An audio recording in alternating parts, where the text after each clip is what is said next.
Indian women's cricket team की vice captain Smriti Mandhana ने अब यह बात सार्वजनिक कर दी है कि बॉलीवुड म्यूजिक कंपोजर पलाश मुछल के साथ उनकी शादी अब कैंसिल हो चुकी है। मंधाना ने यह बात सोशल मीडिया पर रखते हुए लोगों से गुजारिश की कि वो उनके और उनके परिवार की प्राइवेसी को रिस्पेक्ट करे, क्योंकि मीडिया और सोशल मीडिया पर बीते कुछ दिनों में जबरदस्त स्पेक्यूलेशन और गॉसिप चल रहा था कि शादी आखिर क्यों टूट गई। पूरा देश जैसे मानो अर्नब गोस्वामी बन गया हो और कह रहा हो, पूछता है भारत। वैसे तो सोशल मीडिया पर माहौल देखकर लगता है कि इस केस के बारे में ऑलरेडी सबको सब कुछ पता है, लेकिन फिर भी जो सभ्य समाज के लोग हैं जिनको नहीं पता है स्मृति और पलाश के बारे में, उनको थोड़ा कॉन्टेक्स्ट जरूरी है आज के एपिसोड के शुरुआत में। इसी साल भारतीय महिला क्रिकेट टीम ने पहली बार वर्ल्ड कप जीता, बड़े गर्व की बात है। इस वर्ल्ड बीटिंग टीम के बारे में हमने भी पूरा एपिसोड एक बनाकर रखा है, समय मिले तो देख लीजिएगा। इस जीत के कुछ ही दिन बाद स्मृति मंधाना और पलाश मुछल की शादी की खबर सामने आती है। 23 नवंबर को उनकी शादी होनी थी। जैसे जैसे शादी का डेट पास आने लगा, वैसे वैसे उनके क्यूट कपल रील्स, प्रपोजल, शादी के प्रिपरेशन, फंक्शंस के वीडियो सोशल मीडिया पर वायरल होने लगे। ओवरऑल इस हाई प्रोफाइल शादी को लेकर इंटरनेट पर काफी बज़ क्रिएट हो गया था। लेकिन शादी के ठीक पहले इस फेरी टेल रोमांस में एक ट्रेजेडी हो जाती है। अचानक स्मृति के पिता को शादी वाले दिन सीवियर चेस्ट पेन की वजह से हॉस्पिटलाइज करना पड़ता है। डॉक्टर्स ने कुछ हार्ट रिलेटेड कॉम्प्लिकेशंस भी डायग्नोस किए, जिसके बाद इस शादी को पोस्टपोन कर दिया जाता है। इसके कुछ ही घंटों के अंदर अंदर खबर यह भी आता है कि जो ग्रूम है, माने पलाश मुछल, उनको भी कुछ घंटों के लिए हॉस्पिटलाइज करना पड़ा था। जैसे ही यह खबर बाहर आती है, लाखों फैंस का दिल टूट जाता है। पहले तो लोग स्मृति और पलाश के साथ हमदर्दी दिखाते हैं, इंटरनेट पर दोनों फैमिलीज के लिए सपोर्ट और विशेस एक्सटेंड किया जाता है। अच्छी बात है, अरे भाई, बुरे समय पर लोग लोगों के साथ ही रहेंगे, यही तो हेल्दी सोसाइटी की निशानी है। लेकिन कुछ ही घंटों के अंदर सोशल मीडिया और हमारे सेलेब ऑब्सेशन का घटियापन सामने आ जाता है। इंटरनेट पर तरह तरह के रूमर्स फैलना शुरू हो जाते हैं। कोई कहीं रेडिट पर फैमिली सोर्सेस को कोट करके पलाश को चीटर बुला देता है, कोई कहीं फाइन प्रिंट में ढूंढकर खोट निकालना शुरू कर देता है सोशल मीडिया पर कि अरे अरे देखो, स्मृति ने सोशल मीडिया से प्री वेडिंग सेलिब्रेशंस के वीडियो डिलीट कर दिया। कोई बंदा रिसर्च एक्सपर्ट बन जाता है, स्मृति के दोस्तों के सोशल मीडिया को खंगालता है और वहां भी चीजें नोटिस की जाती हैं। कोई कहानी में एक कोरियोग्राफर ले आता है, कोई एक्सप्लिसिट चैट्स वायरल कर देता है। धीरे धीरे जितनी मुंह उतनी बातें शुरू हो जाती हैं। बेसिकली एक बड़ी सी डिजिटल खाप पंचायत बैठ जाती है और खुले में विचार विमर्श का आदान प्रदान होने लगता है। विलेन निकालने की कोशिश हो रही है, ब्लेम गेम चल रहा होता है डिजिटल इंडिया पर। सपोर्ट और सेंसिटिविटी कुछ ही घंटों के अंदर स्कैंडल और सलेशियस गॉसिप बन जाता है। ठीक जैसा एसएसआर डेथ केस और आर्यन खान ड्रग केस में हुआ था, स्मृति मंधाना और पलाश मुछल के केस में भी वैसा ही होता है। पूरा देश एक डिजिटल खाप पंचायत बन जाता है और फिर फरमान पर फरमान निकलना शुरू हो जाता है। इसीलिए देशभक्त के आज के एपिसोड में समझने की कोशिश करेंगे कि हमारे समाज का दूसरों के मामले में ये जो जबरदस्त ऑब्सेशन है, इसका कारण क्या है। इंटरनेट और सोशल मीडिया ने कैसे इस गॉसिप कल्चर को, हमारे इस कल्चर को और भी बद से बदतर बना दिया है। हमारे समाज में वैसे तो प्राइवेसी का कॉन्सेप्ट ना के बराबर है, लेकिन उसके ऊपर यह डिजिटल खाप पंचायत लोगों का जीना मुश्किल और कर देता है। सोशल मीडिया गॉसिप और उनकी जिंदगी में इतनी दिलचस्पी, चलो ठीक है, लेजर फोकस है, मान लिया, लेकिन अपनी जिंदगी, अपने देश के बारे में अगर इसके बारे में पूछ लो तो इतना सन्नाटा क्यों है भाई। मनोरंजन के लिए थोड़ा मेकअप, थोड़ा ब्रेकअप ट्रैक करना समझ में आता है, दुनिया भर में होता है। लेकिन भारत का गॉसिप के साथ इतना गहरा रिश्ता, इतना इमोशनल डिपेंडेंस आखिर क्यों है? आखिर क्या मिलता है हमें इस गॉसिप कल्चर से? क्या हमारे पास पब्लिक डिस्कशन, डिबेट के लिए असली मुद्दे खत्म हो गए? क्या हमने अपनी जिंदगी, गांव, शहर, देश, दुनिया में सब चंगासी कर दिया है कि अब हमारी जिंदगी में कोई स्ट्रेस ही बाकी नहीं है, इसीलिए हम दूसरों की जिंदगी में ताका झाकी कर रहे हैं? अगर वो अच्छा करे तो हमें ईर्ष्या होती है, अगर कोई बुरा हाल में हो तो हमें मजा आता है।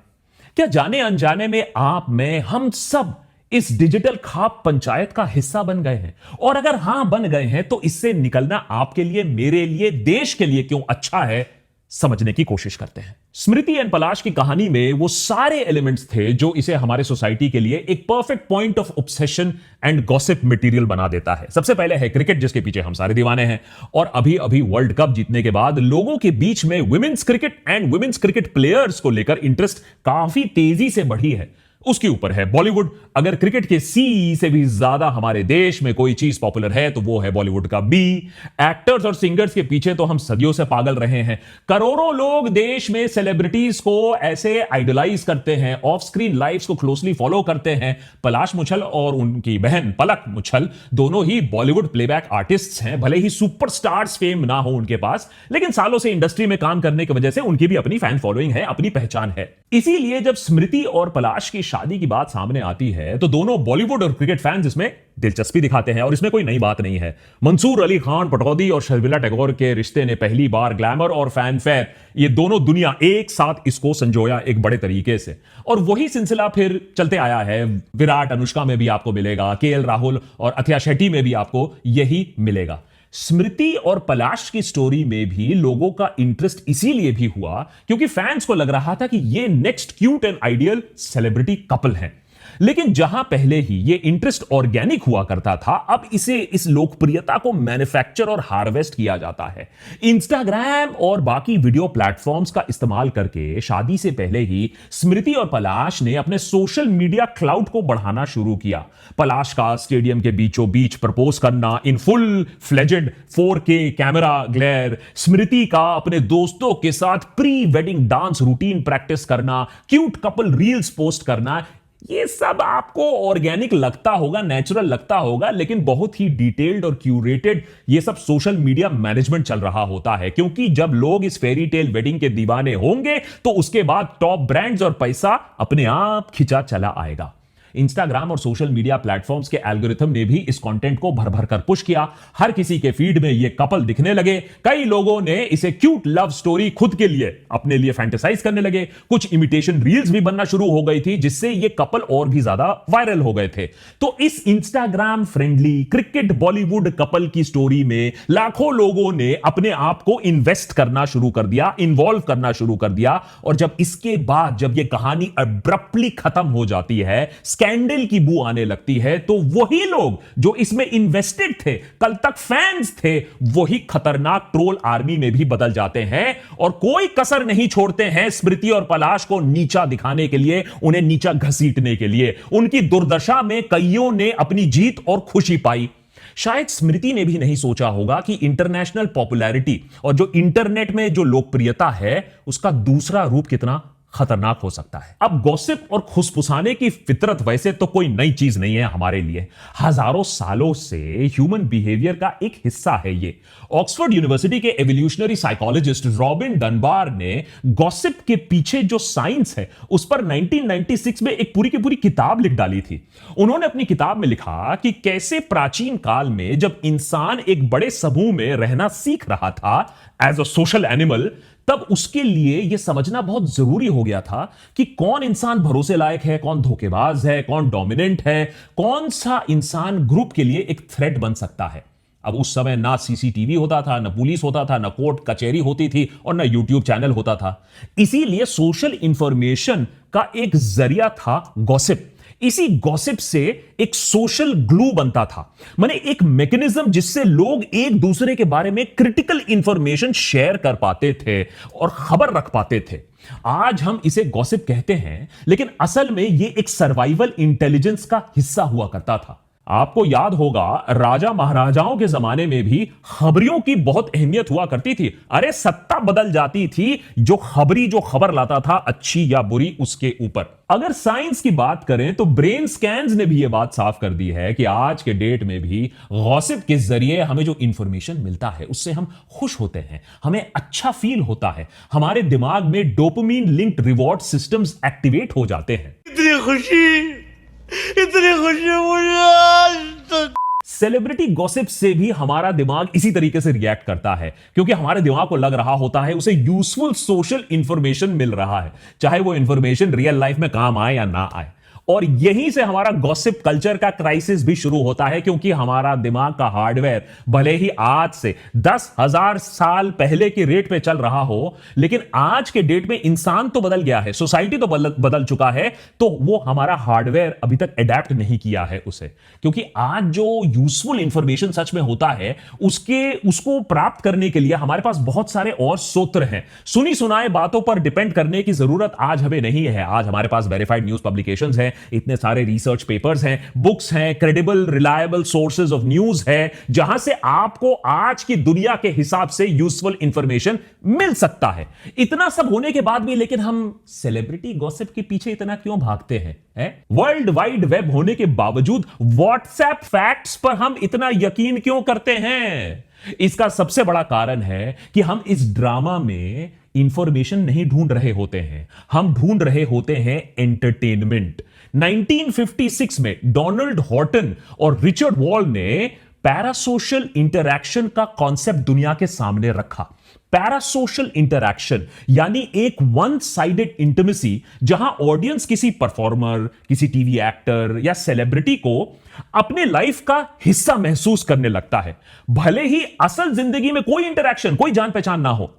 पैरासोशल इंटरैक्शन एक बीमारी का रूप भी बन सकती है। रैपर एमिनेम ने इस संदर्भ में एक हिट गाना भी लिखा था, स्टैन। भारत में भी सेलिब्रिटीज की जिंदगियों को लेकर काफी रुचि रहती है आम लोगों में, क्योंकि हमारे सोसाइटी में नेता नहीं होता है, वो तो भगवान होता है। क्रिकेटर नहीं होता, वो सुपरमैन होता है। और सेलिब्रिटीज एस्पिरेशन, सक्सेस और आइडेंटिटी सिंबल्स के रूप में हम उन्हें देखते हैं, आइकॉन्स के रूप में हम उन्हें देखते हैं कि वो तो कुछ गलत कर ही नहीं सकते।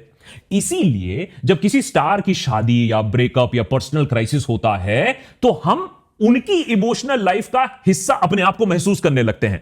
यही कारण है कि स्मृति पलाश टाइप स्टोरीज पब्लिक इतना आइडेंटिफाई करती है at a very deeper level. खासकर कि जब पहले से ही आपने रील्स देखे हैं, फोटोज देखे हैं, क्लिप्स देखे हैं, आपने एक वर्चुअल फेमिलियरिटी बिल्डअप कर ली है। अब आप बोलोगे कि ठीक है, देशभक्त थोड़ा ऑब्सेशन है, तो इसमें कौन सी बड़ी बात हो गई, पूरी दुनिया में ऐसा होता है। अब बड़ी बात है, समझाता हूं कैसे। और पूरी दुनिया में तो बहुत कुछ होता है, वो भी सुनाना शुरू कर दूं क्या? अब देखिए, सबसे पहला तो हम इसका डाउनसाइड देखते हैं, और वो है डिस्ट्रैक्शन। स्पाइसी सेलिब्रिटी स्टोरीज के पीछे कहीं ना कहीं हम उन चीजों से डिस्ट्रैक्ट हो रहे हैं जिसके बारे में हमें एक्चुअली फोकस करना चाहिए, जो चीजें जरूरी हैं। और आज जिस माहौल में हम जी रहे हैं, वहां आपको वैसे में भी सरकार और मीडिया जमकर डिस्ट्रैक्ट करने की कोशिश में पहले से ही लगी है। अब आप उनकी सहायता कर रहे हो।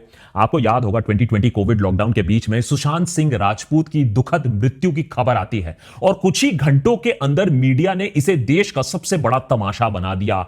उनको भी पता था कि लोगों की ऐसे स्टोरीज में रुचि थोड़ी ज्यादा ही है, इमोशनल इन्वॉल्वमेंट थोड़ा ज्यादा ही है, इसीलिए उन्होंने भी इसका फायदा उठाया और जी भरकर पैसे कमाए। अब यूजलेस कॉन्स्पिरेसी थियरीज चला दी गई, स्टूडियोज में पोस्टमार्टम कर दिया गया, रिया चक्रवर्ती को विलेन बना दिया गया, जबरदस्ती मर्डर प्लॉट घुसा दिया गया, और पॉलिटिक्स खूब खेला गया।